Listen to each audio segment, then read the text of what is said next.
Ya, di sini saya akan membahas tentang teori aliran dalam psikologi perkembangan. Pada dasarnya, setiap manusia diberikan kemampuan-kemampuan tertentu oleh Allah. Setiap organisme, baik manusia maupun hewan, pasti mengalami peristiwa perkembangan selama kehidupannya. Perkembangan menunjuk pada perubahan yang bersifat tetap dan tidak dapat diputar kembali. Dalam pertumbuhan, ada ahli psikologi yang tidak membedakan antar perkembangan dan pertumbuhan, bahkan ada yang lebih mengutamakan pertumbuhan. Ya, kita akan masuk perkembangan menurut konsep aliran psikologi. Jadi konsep pertama, konsep perkembangan menurut teori Gestalt atau Wilhelm Wundt. Teori ini dilahirkan sebagai reaksi terhadap teori Herrmann. Mereka berpendapat proses perkembangan bukan berlangsung dari suatu yang simpel ke suatu yang kompleks, melainkan berlangsung dari suatu yang bersifat global atau menyeluruh tetapi samar-samar.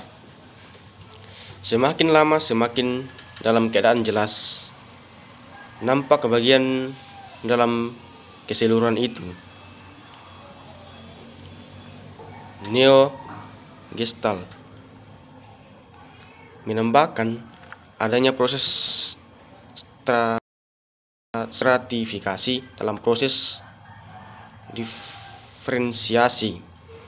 Tegasnya, di samping adanya diferensiasi yang berlangsung terus, selanjutnya diferensiasi itu pun berkembang terhadap demi tahap, strata demi strata. Pada masa bayi yang mengalami proses diferensiasi, kemudian naik tahap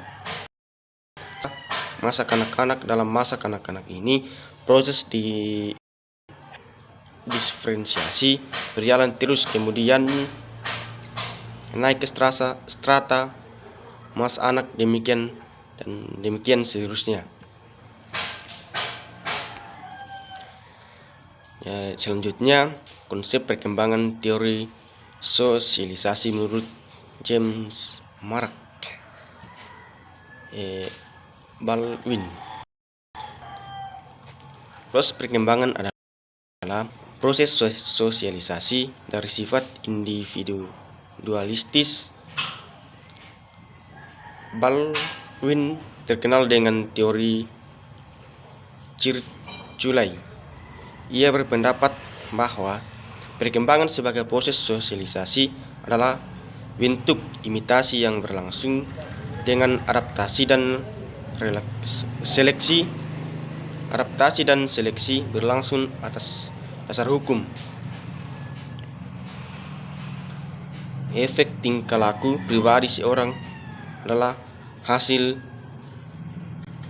dari peniruan imitasi.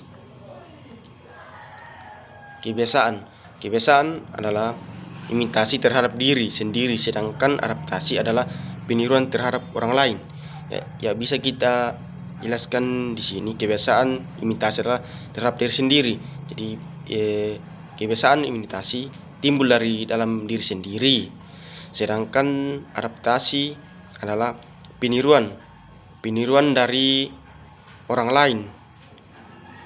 Berbeda dengan kebiasaan imitasi yang tadinya yang timbul dari dalam diri kita sendiri, sedangkan adaptasi yaitu peniruan dari orang lain.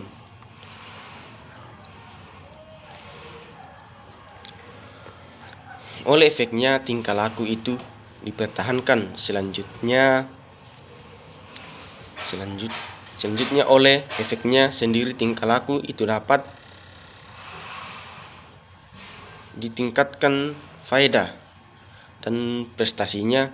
Dalam hal yang demikian ini terkandung daya kreasi, sehingga manusia mampu menggunakan hasil peniruan itu sesuai dengan kebutuhan sendiri. go.